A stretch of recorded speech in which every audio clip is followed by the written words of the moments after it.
Abdoul Madjib Gueye vient d'être nommé président de la Cour des comptes du Sénégal. C'est un magistrat financier de classe exceptionnelle. Il prend les rênes de la prestigieuse juridiction. Sa mission est lourde, piloter la transparence budgétaire et assurer la reddition des comptes. Cela se fait à l'ère des grandes réformes de gouvernance publique. Cette nomination consacre un parcours rare, près de 40 années dans la haute fonction publique. Abdoul Madjib Gueye est la mémoire de l'institution.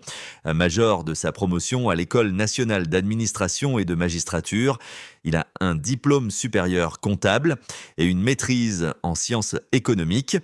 Il a gravi tous les échelons de la magistrature financière. Le nouveau président est un architecte de la Cour et il a participé à la rédaction de ses textes fondateurs. Il a dirigé la réforme de sa loi organique et piloté son premier plan stratégique. Son expertise a rayonné à l'international avec la Cour des comptes de France, le Bureau du vérificateur général du Québec et des missions pour la FAO au Mozambique. Depuis 2014, il était président de la Chambre des entreprises publiques.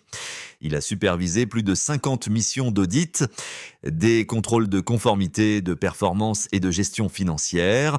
Il veillait à la rationalisation des deniers publics. Entre 2006 et 2014, il était secrétaire général de la Cour. Il a dirigé les chantiers de modernisation et la gestion des ressources humaines et financières. Son regard critique s'est exercé dès 1996 sur des entités comme l'université Gaston Berger, la LONASE, le COSEC, le Commissariat à la sécurité alimentaire et la gestion des fonds de la Fédération sénégalaise de football lors de la Coupe d'Afrique des Nations et de la Coupe du Monde 2002.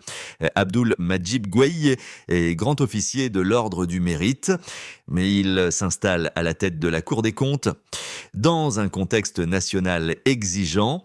La transparence et la lutte contre la corruption sont plus fortes que jamais. Reconnu pour sa gestion axée sur les résultats et ses compétences en détection de la fraude, il devra impulser une nouvelle dynamique, publier régulièrement les rapports publics et garantir l'indépendance de la juridiction financière face aux enjeux de développement du Sénégal.